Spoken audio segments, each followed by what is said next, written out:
الله وكفى وسلام على حبيبه المصطفى أما بعد فأعوذ بالله من الشيطان الرجيم بسم الله الرحمن الرحيم إن الله وملائكته يصلون على النبي يا أيها الذين آمنوا صلوا عليه وسلموا تسليما اللهم صل على سيدنا محمد معدن الجود والكرم وآله وأصحابه الكرام وابنه الكريم وبارك وسلم صلاة دائمة سرمدا أبدا بحمدہ تعالی و بکرم مصطفیٰ صلی اللہ تعالی علیہ وسلم۔ آج کی اس شب میں قرآن عظیم کے 16 پارے مکمل ہو چکے، جس میں سورہ مریم اور سورہ طٰہٰ کی تلاوت مکمل ہوئی ہے، اور سورہ کہف کا بقیہ حصہ جو کل باقی رہ گیا تھا۔ اللہ کریم بقیہ قرآن عظیم کو صحیح تجوید سے پڑھنے اور آپ سب کو صحیح سماعت کرنے کی توفیق عطا فرمائے۔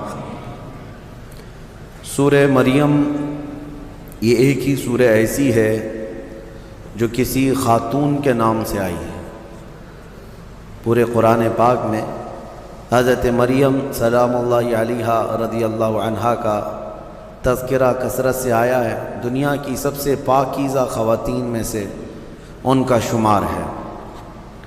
حضرت بی بی مریم کی ولادت کا واقعہ میں تیسرے پارے کی تفسیر میں سورہ آل عمران میں عرض کیا تھا کہ ان کے ماں باپ نے منت کی تھی، ان کے حضرت بی بی مریم کی ماں حنہ اور ان کے والد عمران، انہوں نے منت کی تھی کہ اگر بیٹا ہوگا تو بیت المقدس میں وقف کریں گے۔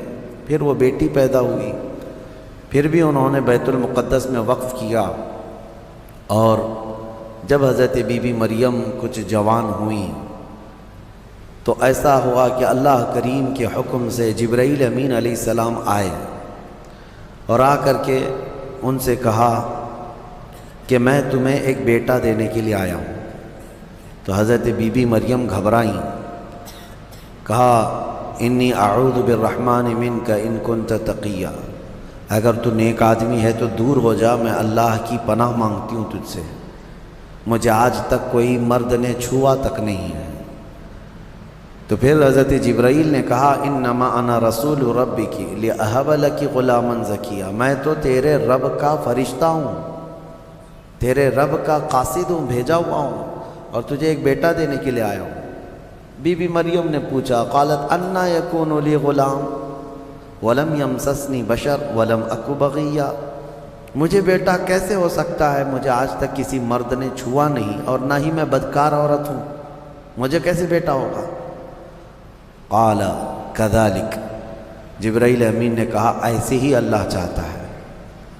ہوا علی ہین، قال ربک ہوا علی ہین وقد خلقتک من قبل ولم تک ہوا علی ہین ولنجعلہ آیۃ للناس، تیرا رب یہ فرما رہا ہے کہ یہ کام اس کے لیے بڑا آسان ہے، رب تعالیٰ کے لیے بڑا آسان ہے، اور تجھے بغیر کسی شوہر کے ٹچ کیے چھوئے ایک بیٹا دے گا اللہ تعالیٰ، تاکہ اس بیٹے کو اللہ اپنی نشانی بنا دے اور اپنی طرف سے اس کو رحمت بنائے، اور اللہ کا یہ فیصلہ ہے۔ یہ بات چیت ہو رہی کس کے درمیان؟ حضرت بی بی مریم اور حضرت جبرائیل علیہ السلام۔ جبرائیل علیہ السلام اللہ کے فرشتے ہیں، فرشتوں کے اندر یہ بات پہلے سے آپ کو یاد رہے، نہ وہ فرشتے مرد ہیں نہ عورت ہیں، نہ ان کے اندر انسانی فطرت کے تقاضے جو ہوتے ہیں، شہوتیں، وہ بالکل نہیں ہوتی۔ فرشتہ گناہ کرنا تو دور کی بات، گناہ کے متعلق سوچ بھی نہیں سکتا، اللہ نے وہ چیز ہی فرشتے کے اندر نہیں رکھی۔ فرشتوں کے اندر شہوت کا مادہ ہے ہی نہیں، خواہشات نفسانیہ بالکل نہیں، نفس ان کے اندر نہیں ہے۔ جبرائیل امین علیہ السلام جب ان کا اور حضرت بی بی مریم کا جو ایک کنورسیشن ہے، اس کو قرآن پاک میں بیان فرمایا رب تعالیٰ نے۔ اب اس کے بعد اچانک ہوا یہ فَحَمَلَتْهُ فَانْتَبَذَتْ بِهِ مَكَانًا قَصِيًّا، اچانک بی بی مریم حضرت جبرائیل امین کے پھونک مارنے سے حاملہ ہو گئی۔ صرف انہوں نے پھونک مارا، کون؟ جبرائیل امین علیہ السلام، پھونک مارا تو حضرت بی بی مریم کیا ہوئیں؟ حاملہ ہو گئی، اور جیسی وہ حاملہ ہوئیں تو ان کو خوف ہوا کہ اب قوم کیا کہے گی، تو وہ ایک آبادی سے بہت دور چلی گئیں، جہاں کوئی نہ دیکھتا ہو، اور وہ ایک گھنی باغیچے کے جو کھجوروں کے درخت وہاں پر تھے، اس باغیچے میں چلی گئی۔ یہ ایسا نہیں ہے کہ یہ حمل 9 مہینے کا تھا، بلکہ یوں حمل ہوا اور پھر بچے کی ولادت بھی، زیادہ دن تک کا یہ حمل نہیں تھا۔ بہرحال جب حضرت بی بی مریم بچے کی ولادت کے آثار نظر آنے لگ گئے، قریب ایک باغیچے میں گئیں۔ وہاں کا تذکرہ بھی رب تعالیٰ فرماتا ہے فَأَجَاءَهَا الْمَخَاضُ إِلَى جِذْعِ النَّخْلَةِ، ایک کھجور کے درخت کی جڑ کو پکڑ کر کے وہ بیٹھی رہی، اور پھر اس کے نیچے سے وہاں سے آواز دینے لگی اپنے رب کو کہ مولا میری حفاظت فرما۔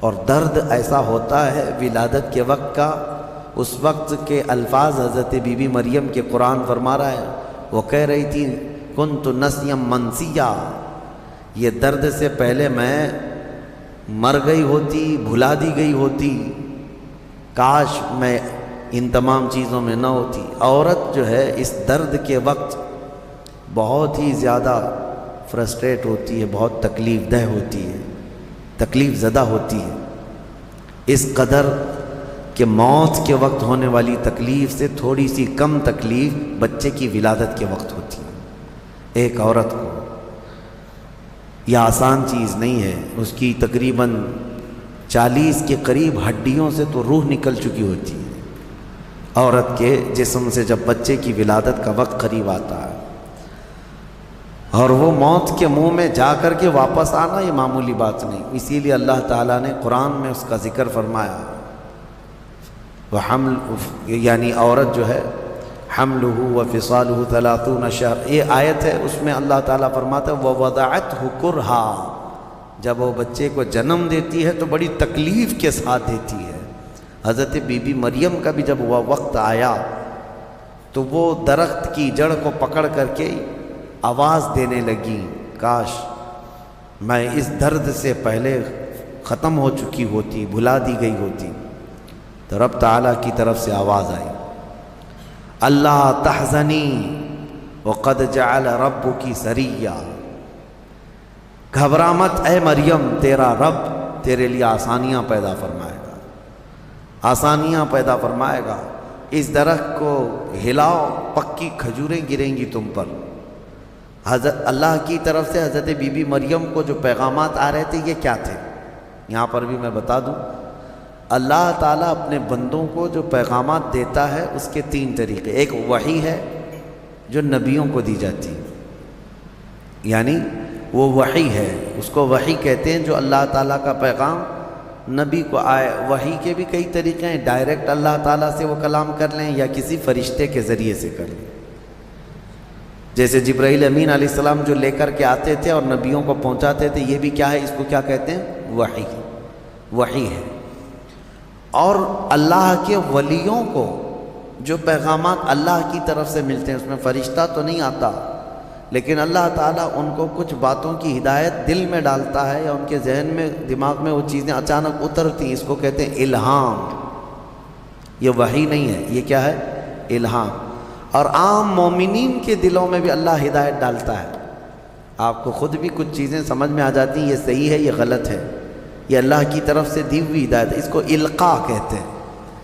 ہے اللہ کی دی ہوئی ہدایت، لیکن اگر وہ نبی کو ہو تو وحی ہے، ولی کو ہو تو الہام ہے، عام مومنین کو ہو تو القاء ہے۔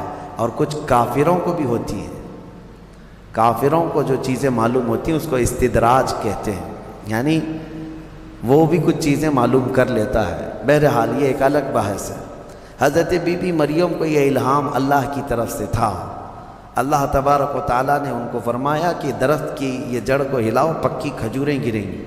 کھجوریں گریں تو اللہ کا حکم ہوا فکلی وشربی وقری عینا، کھاؤ پیو اور اپنی آنکھیں ٹھنڈی کرو۔ درد زہر اس کو کہتے ہیں، بچے کی ولادت کے وقت ہونے والا درد۔ قرآن کے اعتبار سے اس درد کے وقت عورت کو کھجور کھانا چاہیے، کھجور سے افاقہ ہوگا، کیونکہ قرآن میں اللہ نے بی بی مریم کو یہ عطا فرمایا۔ وہ کھجوریں کھائیں اور اس کے بعد اب جو حکم تھا اللہ کا وہ کیا تھا، فَإِمَّا تَرَيِنَّ مِنَ الْبَشَرِ أَحَدًا فَقُولِي إِنِّي نَذَرْتُ لِلرَّحْمَنِ صَوْمًا، اگر کوئی آدمی تجھے نظر آ گیا بچہ ہونے کے بعد، بچے کو دیکھ کر کے کوئی بھی اگر تم کو نظر آیا تو بات مت کرنا کسی سے۔ اس وقت چپ کا روزہ ہوتا تھا، یعنی خاموشی کا روزہ۔ ہماری شریعت میں نہیں ہے، لیکن پہلے کی شریعت میں چپ رہنے کا روزہ بھی ہوتا تھا، یعنی وہ جو ٹائم ہے اتنے ٹائم تک کسی سے بات نہیں کریں گے، یہ ہونا چاہیے، لیکن ہماری شریعت میں نہیں ہے۔ کاش یہ روزہ عورتوں پر ہو جاتا، بہت سارے لوگ محفوظ ہو جاتے۔ خیر، حضرت بی بی مریم کو کہا گیا کہ چپ کا روزہ رکھنا، اور کوئی بھی اگر بات کرے تو اشارہ کرنا اپنے بیٹے کی طرف کہ اس سے بات کرو، میں آج چپ کا روزہ ہوں، یعنی وہ اشارہ لوگ سمجھ جاتے تھے کہ روزہ ہے۔ تو حضرت بی بی مریم وہاں جب پہنچی تو درد ذہ کے بعد حضرت عیسیٰ علیہ السلام پیدا ہو گئے۔ وہ ایک پتھر پر جلوہ بار ہوئے، اور جیسے ہی پیدا ہوئے حضرت عیسیٰ علیہ السلام وہ پاک صاف تھے، کوئی دایا نہیں، کوئی نرس نہیں، کوئی نرسنگ ہوم نہیں۔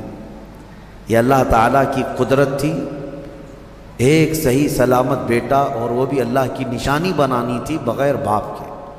حضرت عیسیٰ علیہ السلام پیدا ہوئے، اور حضرت بی بی مریم اپنے بیٹے کو اٹھائیں اور لے کر کے چل پڑیں ایک ہی دن میں، جس کو کہتے ہیں زچہ عورت، یعنی جس کا بچہ ہوا ہوتا ہے وہ عورت کمزور ہو جاتی ہے، لیکن حضرت بی بی مریم اپنے بیٹے کو اٹھائیں اور چل پڑیں۔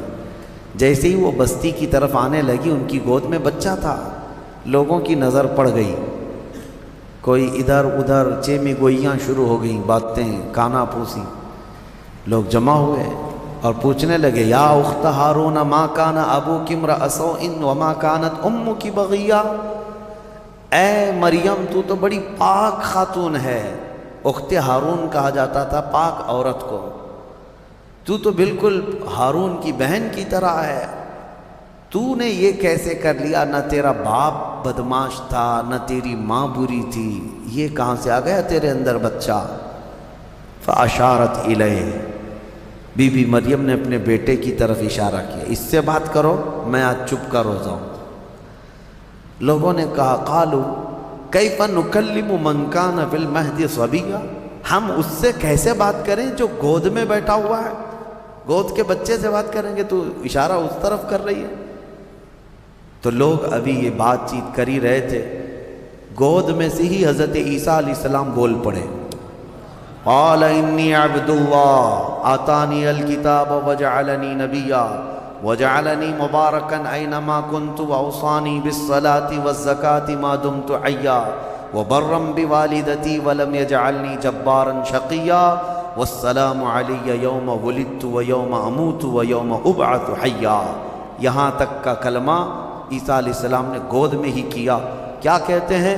اے لوگوں، میں اللہ کا بندہ ہوں، انی عبداللہ، میں اللہ کا بندہ ہوں، اور اس نے مجھے نبی بنا کر بھیجا ہے۔ حضرت عیسیٰ علیہ السلام کو گود میں ہی نبوت ملی ہے، گود میں نبوت ملی ہے، اس نے مجھے نبی بنا کر بھیجا ہے۔ صرف نبی نہیں، وجعلنی مبارکہ، اور مجھے برکت والا بنا کر بھیجا ہے۔ اور پھر مجھے اللہ نے یہ حکم دیا ہے میں جہاں کہیں پر بھی رہوں نماز قائم کروں، زکوٰۃ دیتا رہوں، جب تک میں زندہ رہوں نماز قائم کرتا رہوں اور زکوٰۃ دیتا رہوں، ان کی امت کی اور ان کی شریعت کی جو نماز رہی۔ اور پھر اللہ نے مجھے حکم دیا ہے کہ میں میری ماں کا فرما بردار رہوں اور اس کا نافرمان نہ رہوں۔ اور پھر آخری والا جملہ تو بہت امپورٹنٹ ہے ہم سنیوں کے لیے، جو عیسیٰ علیہ السلام نے کیا۔ عیسیٰ علیہ السلام کی ولادت کا دن، جیسے کہ آج پوری دنیا میں کرسچن بھی مناتے ہیں 25 دسمبر کو، کرسمس جو مناتے ہیں، الگ الگ روایتیں واللہ عالم جو بھی ان کی پیدائش کا دن رہا، لیکن عیسیٰ علیہ السلام کا یہ جملہ بڑا امپورٹنٹ ہے۔ آخر میں اپنی گود میں انہوں نے کیا کہا؟ والسلام علی یوم ولدت ویوم اموت ویوم ابعث حیا، کہتے ہیں مجھ پر اللہ کی سلامتی ہو جس دن میں پیدا ہوا، جس دن میں پیدا ہوا، اور جس دن میں انتقال کروں گا، اور جس دن میں اٹھایا جاؤں گا، وہ سب ان سب دنوں پر اللہ کی سلامتی ہو۔ عیسیٰ علیہ السلام جس دن پیدا ہوئے وہ سلامتی والا دن ہے، تو 12 ربیع الاول کیوں نہ سلامتی والا دن؟ میرے آقا صلی اللہ علیہ وسلم جس دن پیدا ہوئے کیا وہ سلامتی والا دن نہیں ہے؟ اور ایک نبی خود اپنی ولادت کے دن سلام بھیج رہے ہیں، اور یہاں کروڑوں امتی اپنے نبی کے پیدائش کے دن سلامتی بھیجیں، تو یقیناً یہ قرآن کے حکم کے مطابق ہے۔ بہرحال یہاں تک بات ہوئی، اب چپ ہو جانا چاہیے۔ بچے کی زبان سے جب یہ باتیں سن لی، یہ معجزہ نہیں تو اور کیا ہے؟ اس کے بعد عیسیٰ علیہ السلام ایسا نہیں کہ گود میں ہی بولتے تھے، بس اتنا بولے اور خاموش ہو گئے۔ پھر جب بولنے کی عمر آئی بچوں کی، تب آپ پھر بولنے لگے۔ اب عیسیٰ علیہ السلام کے متعلق اب سنیے، جب آپ پھر جوان ہوئے ہیں اور عجیب و غریب باتیں، ظاہر سی بات ہے اللہ کے نبی ہر زمانے میں پاک لوگ ہوا کرتے، پاکیزہ لوگ، ان کی زبان میں اثر الگ۔ پھر اللہ تبارک و تعالیٰ نے آپ کو جب نبوت گود میں عطا کی تھی تو جوان ہوتے ہی آپ نے تبلیغ اپنے دین کی شروع فرمائی، لوگوں کو ایمان کی طرف بلائے، ایک خدا کی عبادت کی طرف، آخرت کی طرف لوگ آتے رہے اور آپ کی طرف متوجہ ہوتے رہے۔ یہ زمانہ یہودیوں کا ہے، بڑے ڈینجر لوگ ہیں ہر زمانے میں، یہ یہودی بڑے ڈینجر ہیں۔ یہ ظالم جو ہے معمولی نہیں ہے، کیوں ان کے اوپر اللہ نے قرآن میں لعنت فرمائی ہے؟ یوں ہی نہیں، یہ ان یہودیوں نے تقریباً 10,000 نبیوں کا قتل کیا ہے۔ ہاں، جیوز لوگوں کو آج برا لگتا ہے میری تقریروں کو کوٹ کر کے بہت سارے جگہ، اس وجہ سے تو میری تقریریں لے کر اسرائیل والے بیٹھے، مجھے ویزا نہیں دیتے، مجھے اس سے فرق نہیں پڑتا۔ ہمارے لیے جو اصلی ویزا ہے وہ مدینہ طیبہ کا ہے، جب تک وہ دروازہ کھلا ہے ہماری روح جسم میں باقی ہے۔ اور میرے آقا صلی اللہ تعالیٰ علیہ وسلم کے عنایت سے، ان کے کرم سے ہمیں اتنا یقین ہے کہ اگر جانے کی طاقت استطاعت کہیں کی بھی نہ ہو، اتنا یقین ضرور ہے میرے اعمال کا بدلہ تو جہنم ہی تھا، میں تو جاتا میرے سرکار نے جانے نہ دیا۔ جب وہ جائیں گے اپنے غلاموں کو ساتھ لے کر جنت میں جائیں گے انشاءاللہ۔ یہودیوں نے اس وقت بھی نبیوں کی دشمنی کی تھی، اب عیسیٰ علیہ السلام کے دشمن ہو گئے۔ ان کو یہ تھا کہ ان کی طبیعت کے خلاف جب بھی کوئی بات کرے تو اس کے دشمن ہو جاتے تھے۔ یہودیوں کو یہ چاہیے تھا کہ ان کی طبیعت میں جیسی ہے ویسی شریعت ہونی چاہیے، الگ سے اللہ کے احکامات کو نہیں ماننا ہے، کتاب کے جو احکامات ہیں اسے نہیں ماننا ہے، نبیوں کے احترام نہیں ہے، ان کو خود کی بنائی ہوئی شریعت چاہیے۔ بڑے امیر لوگ کچھ غلطی کریں تو انہیں معاف کرنا چاہیے، غریب لوگ کریں تو انہیں خوب مارنا چاہیے، یہ یہودیوں کی طبیعت تھی، یہودی یہ چاہتے تھے۔ عیسیٰ علیہ السلام جب جوان ہوئے تو آپ کی طرف لوگ ایمان والے بڑھنے لگ گئے، ان کو حواریین کہا جاتا ہے، جیسے میرے آقا کے ساتھیوں کو کیا کہتا ہے؟ صحابہ اکرام، صحابہ، اور حضرت عیسیٰ علیہ السلام کے جو ساتھی صحابی تھے ان کو حواری کہا جاتا ہے۔ یہ عیسیٰ علیہ السلام کے حواری، وہ بڑے مخلص لوگ آپ کے ساتھ تھے۔ 12 لوگوں کا تو ذکر آیا ہے اور 4 مشہور شاگرد ہیں، انہی 4 لوگوں نے حضرت عیسیٰ علیہ السلام کی پوری انجیل کو ترتیب دیا۔ یوحنا، لوقا، متی، مرقس، یہ 4، انہی کے 4 ناموں سے آج انجیل بھی، بائبل بھی ہے۔ تو بائبل یوحنا کو آج جان کہا جاتا ہے، یوحنا کو یہ بدل کر کے جان کہتے ہیں۔ متی جو ہے ان کو میتھیو کہتے ہیں، اور مرقس کو غالباً کچھ اور نام، مرکری و کچھ نام دیتے ہیں۔ اور یہ تمام جو عربی نام تھے یا عبرانی نام تھے اس زمانے کے، یہ عیسیٰ علیہ السلام کے 4 مشہور شاگرد ہوئے۔ اب عیسیٰ علیہ السلام کے معجزے میں آپ کو بتاؤں، اللہ تعالیٰ نے 3 معجزے آپ کو دیے تھے عیسیٰ علیہ السلام کے، 3 معجزے مشہور ہیں۔ پہلا معجزہ یہ ہے کہ وہ نابینا آدمی جو مادر ذات پیدائشی اندھا ہے، اس کی آنکھوں پر ہاتھ رکھتے تو اس کو آنکھیں آ جاتی، اور جو کوڑ کی بیماری میں مبتلا ہے، سفید داغ کی بیماری یا کوڑ کی بیماری میں مبتلا ہے، عیسیٰ علیہ السلام اس کے جسم پر ہاتھ پھیرتے تو وہ کوڑ کی بیماری ختم ہو جاتی۔ سفید داغ آج بھی لا علاج بیماری ہے، کوڑ کی بیماری لا علاج ہے جیسے کہ مشہور ہے۔ اور تیسری چیز یہ ہے کہ مٹی کے پرندے ہوں، انہیں پھونک مارتے تو وہ زندہ ہو کر اڑ جاتے تھے۔ ہاں، مٹی کے پرندے، اس وقت ٹوائز ہو سکتا ہے مٹی کے بنتے ہوں گے، کھلونے۔ عیسیٰ علیہ الصلوۃ والتسلیم صرف مٹی کے پرندوں کو نہیں، کئی مرتبہ قبروں میں سوئے ہوئے مردوں کو بھی آپ نے زندہ کر کیا ہے۔ قبر پر کھڑے ہو کر کے آپ کہتے قم باذن اللہ، اللہ کے حکم سے اٹھ جا تو مردہ زندہ ہو جاتا۔ آپ نے اپنی زندگی میں 3 مردوں کو زندہ کیا، اور وہ جیے بھی اور پھر چند دنوں کے بعد پھر مرے بھی۔ یہ معجزہ تھا عیسیٰ علیہ السلام کا۔ اور اس کے علاوہ کچھ خاص باتیں ان کی یہ بھی ہیں، وہ فرماتے ہیں انبئکم بما تأکلون وما تدخرون فی بیوتکم، اے لوگو تم اپنے گھروں میں جو کچھ جمع کرتے ہو اور جو کچھ کھاتے ہو میں ان سب کی خبر دیتا ہوں، میں سب جانتا ہوں، میں تمہیں خبر دے سکتا ہوں۔ عیسیٰ علیہ السلام اپنے گھر میں بیٹھ کر امتیوں کے گھروں میں کیا ہے سب جانتے تھے، یہ قرآن سے ثابت ہے۔ پھر بھی یہ ظالم ہمارے نبی کے متعلق کہتے ہیں کہ ان کو پیٹھ پیچھے کا علم نہیں تھا۔ بنی اسرائیل کے نبی عیسیٰ علیہ السلام کے بارے میں یہ یقین ہے، قرآن کہہ رہا ہے وہ اپنے امتیوں کے گھروں میں موجود کھانا جمع کرنا اس کو وہ جانتے تھے، عیسیٰ علیہ السلام۔ اور وہ عیسیٰ جو خود میرے نبی کی امت میں آنے والے ہیں، جو آخر زمانے میں میرے آقا کی امت میں آنے والے ہیں، وہ جب سب کے گھروں کے حالات جانتے تھے تو پھر میرے آقا صلی اللہ تعالیٰ علیہ وسلم اپنے امتیوں کے احوال سے کیسے بے خبر ہو سکتے ہیں؟ الحمدللہ بریلویوں کا یہی کہنا ہے، اور اعلیٰ حضرت فاضل بریلوی رحمۃ اللہ علیہ کا یہ احسان ہے کہ آپ نے صحیح سمت میں جو صحابہ کا عقیدہ تھا وہی عقیدہ ہمیں عطا کیا ہے۔ ہم یہاں سے پکاریں وہ وہاں سے سنیں، مصطفیٰ کی سماعت پہ لاکھوں سلام، اور کوئی غیب کیا تم سے نہاں ہو بھلا، جب نہ خدا ہی چھپا تم پہ کروڑوں درود۔ حضور پاک صلی اللہ تعالیٰ علیہ وسلم کی نظروں میں اللہ نے سب چیزوں کو عیاں کر دیا۔ اب اس کے بعد ہوا کیا؟ یہ یہودی ظالم عیسیٰ علیہ السلام کے دشمن ہو گئے، کیونکہ آپ کا دین پھیلتا جا رہا تھا، عیسائی بڑھتے جا رہے تھے۔ عیسائیوں کی جب تعداد بڑھ گئی تو یہودیوں کو خطرہ ہونے لگ گیا کہ یہ اب پوری کی پوری حکومت ان کے ہاتھ میں چلی جائے گی جو برسوں سے ہم لے کر چل رہے ہیں۔ تو انہوں نے حضرت عیسیٰ علیہ السلام کو مارنے کا پلان بنایا، جیسے پہلے نبیوں کو مارتے تھے پھر انہوں نے مارنے۔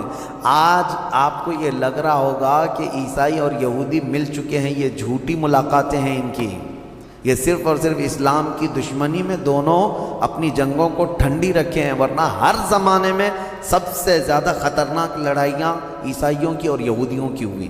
قرآن نے بھی کہا۔ ابھی اگر میں کہوں تو لوگوں کو عجیب سا محسوس ہوگا، ہٹلر کا ظلم کیا تھا؟ یہودیوں کے خلاف تھا۔ اور بیت المقدس میں ہرکیولس جس کو ہرقل کہا جاتا ہے، اس نے تو توڑ کر کے اینٹ سے اینٹ بجا کے رکھ دیا تھا۔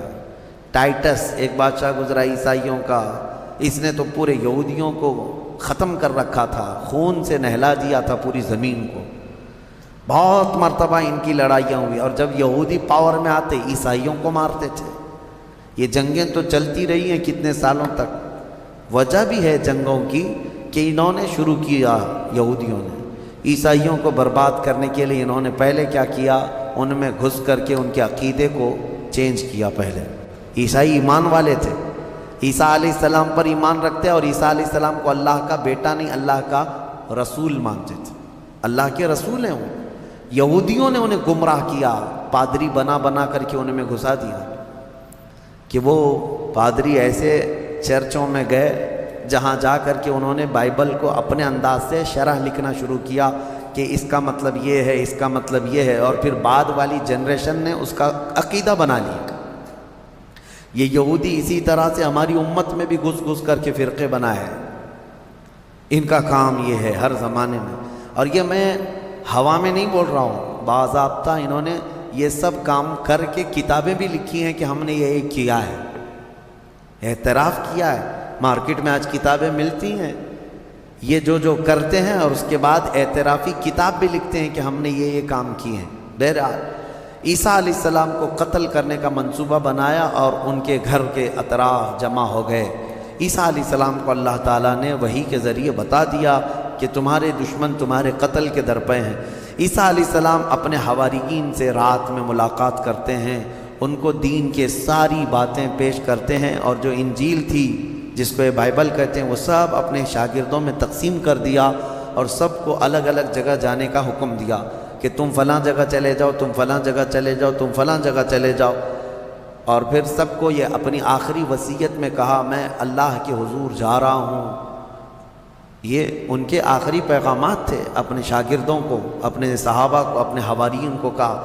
ان کے حواریین سب چلے گئے، عیسیٰ علیہ السلام اکیلے تھے گھر میں۔ اب یہودیوں نے ان کے گھر کا گھیراؤ کر لیا۔ یہ قرآن سے جو بات ثابت ہے وہ میں بتا رہا ہوں، یہ آج تک عیسائیوں کو بھی ان کی کتابوں میں نہیں ملی بات، ان کو اس چیز کا علم نہیں ہے، لیکن قرآن میں ہے۔ کیونکہ عیسیٰ علیہ السلام گھر میں تھے، اس کے بعد عیسائیوں کو کہاں سے پتہ چلے گا کیا ہوا تھا؟ عیسیٰ علیہ السلام کے جو حواریین تھے وہ بھی دور چلے گئے تھے، گھر میں کیا ہوا کسی کو نہیں معلوم۔ ہوا یہ کہ یہودی قتل کرنے کے لیے آئے اور اپنے ایک بندے کو، اپنے ایک قاصد کو گھر میں بھیجا، جاؤ دیکھو عیسیٰ ہیں کہ نہیں۔ وہ اندر آیا دیکھنے کے لیے، عیسیٰ علیہ السلام تلاوت میں مشغول تھے۔ اسی وقت قرآن میں اللہ فرماتا ہے ہم نے عیسیٰ علیہ السلام کو اللہ نے آسمانوں پر اٹھا لیا۔ عیسیٰ علیہ السلام کو آسمانوں پر اٹھا لیا گیا، اور جو اندر آیا تھا اس کو عیسیٰ علیہ السلام کی شکل دے دیا اللہ نے، اور وہ بھی پوری شکل نہیں، آدھی شکل، اوپر سے وہ عیسیٰ علیہ السلام کی شباہت کا دکھتا تھا۔ وہ اندر ڈھونڈ ہی رہا ہے، بہت لمبا ٹائم ہو گیا۔ یہودیوں نے دیکھا ہمارا بندہ اندر گیا ابھی تک آیا نہیں۔ بہت دیر انتظار کرنے کے بعد جب وہ نہیں آیا باہر، تو سارے یہودی تلوار سوتے خود ہی گھس گئے اندر، گھر کے اندر، اور جا کر کے دیکھا تو یہ شخص کھڑا تھا، عیسیٰ علیہ السلام کی شکل تھا۔ پکڑ کر کے لائے اسی کو کہ عیسیٰ مل گیا، عیسیٰ مل گیا۔ وہ جوش میں تھے، لا کر کے سولی پر چڑھا دیا اپنے ہی بندے کو، اس کو سولی پر، سلیب پر چڑھا دیا اور قتل کر دیا۔ وہ پھانسی پر بیچارہ چڑھ گیا۔ اس کے بعد ان کی دماغ میں یہ بات آئی، اب کھوپڑی کھلی کہ ہمارا بندہ کہاں گیا، جس کو ہم نے گھر میں چیک کرنے کے لیے بھیجا تھا وہ کہاں گیا؟ تو بعض لوگوں نے پیر یعنی ناف سے لے کے نیچے تک کا حصہ دیکھ کر کے کہا یہ تو ہمارا بندہ دکھتا ہے، ہمارا آدمی دکھتا ہے جس کو ہم نے اندر بھیجا تھا، اس لیے کہ اس کے نیچے کا حصہ جو ہے ہمارا وہ جو شخص تھا اس سے ملتا جلتا ہے۔ تو پھر وہ کہنے لگے یہ اگر ہمارا یہ آدمی ہے تو پھر عیسیٰ کہاں گئے؟ وہ کہاں ہیں؟ گھر کے اندر سے کہاں چلے گئے؟ ہم نے تو گھر کا گھیراؤ کیا تھا۔ وہ اسی شک میں پاگل ہوتے رہے بیچارے، یہ اگر عیسیٰ ہے تو ہمارا شخص کہاں ہے، اگر یہ ہمارا شخص ہے تو عیسیٰ کہاں ہے؟ اور بزبردستی کسی کو پھانسی دے دیا، پھانسی پر چڑھایا اور اعلان بھی کر دیا سب کو کہ ہم نے عیسیٰ علیہ السلام کو پھانسی دے دیا۔ بیچارے یہ عیسائی نادان لوگ یہودیوں کی بات پر مان بھی گئے کہ ہاں ہمارے عیسیٰ جو ہے صلیب پر چڑھ گئے، صلیب پر چڑھ گئے۔ حالانکہ عیسیٰ علیہ السلام صلیب پر نہیں چڑھے۔ ہمارا عقیدہ یہ ہے کہ عیسیٰ علیہ السلام زندہ ہیں اور ان کو آسمانوں پر اٹھایا گیا ہے اور وہ آئیں گے واپس۔ اب یہاں بات یہ ہے کہ عیسائی سارے بھی جو ہے صلیب کے قائل نہیں تھے، یہ تو بہت زمانے کے بعد یہ سب آیا، یہ جو صلیب کا جو نشان ہے پلس کا جو نشان ہے، یہ نشان جو ہے بہت دنوں کے بعد ان کا آیا اور اس پر پھر وہ لٹکا بھی دیتے ہیں۔ عیسائیوں میں بھی الگ الگ فرقے ہوئے، آرتھوڈکس ہے، کیتھولک ہے، اور پھر کئی فرقے ایسے ہیں جن میں پرانے زمانے کے عقائد پر وہ لوگ قائم رہے کہ اللہ کے وہ نبی ہیں، بیٹا نہیں ہیں۔ بہرحال ان میں فرقے پیدا کرنے والے یہودی ہیں۔ اب میں یہاں پر ایک بات کہہ کر اپنی گفتگو کو سمیٹتا ہوں کہ یہ واقعہ ہو کر 550 سال گزر گئے تھے، عیسائی یہودی لڑتے تھے، مرتے تھے۔ 570 سال گزر گئے عیسیٰ علیہ السلام کے آسمانوں پر اٹھائے جانے کے بعد، تب مکہ مکرمہ میں محمد الرسول اللہ تشریف لائے، میرے آقا تشریف لائے، اور پھر جب آپ نے نبوت کا اعلان فرمایا اور قرآن اترنے لگا تو اللہ نے قرآن کی آیتوں میں 550 سال سے جو مسئلہ لٹیگیشن کا شکار تھا، کیوں سمجھ لیں جو پراپرٹی کسی کے حل میں نہیں ہوتی ہے، اس طرح کا مسئلہ تھا کہ کوئی حل نہیں کر پاتا کہ آخر ہوا کیا تھا۔ یہ اسلام کا احسان ہے یہ عیسائیوں پر بھی کہ قرآن نے بتایا کہ عیسیٰ علیہ السلام صلیب پر نہیں گئے بلکہ آسمانوں پر اٹھائے گئے۔ اور دوسری بات، عیسائیوں پر ایک بڑا احسان قرآن کا یہ بھی ہے کہ یہودی ہمیشہ بی بی مریم کو گالیاں دیتے رہے، یہودی ہمیشہ الزام لگاتے رہے کہ مریم کے ہاں بغیر باپ کے بیٹا پیدا ہو گیا، غلط عورت تھی، نعوذ باللہ معاذ اللہ۔ یہودی گالیاں دیتے رہے اور عیسائی صفائی دیتے رہے، لیکن یہ احسان ہے قرآن کا ان پر بھی کہ بی بی مریم کے ساتھ کیا ہوا تھا، یہ پوری تفصیل اللہ نے قرآن میں بتائی۔ عیسائیوں کو تو یہ چاہیے کہ قرآن کا احسان ہمیشہ ماننا چاہیے۔ بی بی مریم کی طہارت قرآن نے بتائی ہے۔ بہرحال لوگوں کو ایسا لگتا ہوگا کہ ہم ایک دوسرے کے دھرم کے خلاف ہوتے ہیں۔ آپ یہاں آ کر کے دیکھیں، کرسچینٹی کے اندر جو کچھ بھی آج تبدیلی ہے ہم اس کے قائل نہیں ہیں، لیکن عیسیٰ علیہ السلام اور حضرت بی بی مریم کے لیے ہم اپنی گردنیں ہمیشہ اسی طرح احترام میں جھکاتے ہیں، کیونکہ میرے نبی نے فرمایا کہ وہ اللہ کے نبی تھے۔ اب ایک اور بڑا ان کا جو گمراہی کا عقیدہ ہوا، کیا؟ وہ ٹرائنیٹی کا عقیدہ، تثلیث جس کو کہتے ہیں، تین خدا ماننا۔ کہتے ہیں ہے ایک ہی لیکن تین حصے، یہی تو ہندو بھی کرتے ہیں، ہے ایک ہی ہے باقی اوتار ہیں سب۔ اسی طرح عیسائیوں میں شرک آ گیا، کیسے؟ وہ کہتے ہیں ایک خدا ہے، اس کو فادر کہتے ہیں، گاڈ فادر، وہ فادر ہے، اور بیٹا سن ہے، یعنی عیسیٰ علیہ السلام کو سن کہتے ہیں، اور پھر بی بی مریم میری ہے۔ ایک فرقہ یہ کہتا ہے کہ تین ہیں، ایک فادر ہے، ایک سن ہے اور ایک میری ہے، یہ تین ہیں۔ اور ایک فرقہ ہے تین خدا مانتا ہے، اس میں ایک حضرت اللہ کو، دوسرے عیسیٰ کو اور تیسرے جبرائیل امین کو، روح القدس کو، یہ بھی خدا۔ اب ان سے کئی مرتبہ بحثیں بھی ہوئی، باتیں بھی ہوئی، تب یہ یہی کہتے ہیں ہے تو ایک ہی، اسی کا یہ حصہ ہے۔ اور آج ہم نے قرآن میں تلاوت کی ہے، سورہ مریم کے اخیر میں اللہ نے فرمایا وَمَا يَنبَغِي لِلرَّحْمَنِ أَن يَتَّخِذَ وَلَدًا، اللہ کو یہ زیب نہیں دیتا کہ وہ کسی کو بیٹا بنائے، کسی کو بیٹا بنائے۔ اب میں آپ کو منطق کے اعتبار سے بھی اگر بتاؤں، بیٹا جو ہوتا ہے وہ باپ کا وارث ہوتا ہے، باپ کا وارث ہوتا ہے۔ اگر اللہ پوری زمینوں آسمانوں سب کا مالک ہے تو پھر بیٹے کو بھی وراثت میں وہی چیزیں ملنی چاہیے، اور بیٹا بھی برابر کا ہے، تو خدا کا تصور کہاں رہا؟ خدا کا تصور کہاں رہا؟ خدا وہ ہے جس کے ساتھ ہم کسی کو شریک نہیں مانتے۔ اور پھر یہ بھی ہے کہ اگر اللہ کو بیٹا بنانا ہوتا تو اپنے حبیب کو بیٹا بناتا، لیکن اللہ تعالیٰ اس سے پاک ہے، منزہ ہے، لم یلد ولم یولد۔ ہمارا عقیدہ یہ ہے، نہ وہ کسی سے پیدا ہوا نہ اس سے کوئی پیدا ہوگا۔ انہیں اس عقیدے سے باز آنا چاہیے۔ لیکن ایک خوشخبری ہے، ایک خوشخبری ہے کہ دنیا میں جتنے عیسائی ہیں، کرسچین ہیں، یہ چاہے مانے نہ مانے، عیسیٰ علیہ السلام جب دنیا میں آئیں گے تو روایات میں یہ ملتا ہے کہ وہ سب کے سب پھر ایمان لائیں گے انشاءاللہ، اور پھر ہر پرچم جو گھر سے لہرائے گا، جواب میں ہر جگہ گھر سے یہی آواز آئے گی لبیک یا وآخر دعوانا ان الحمدللہ رب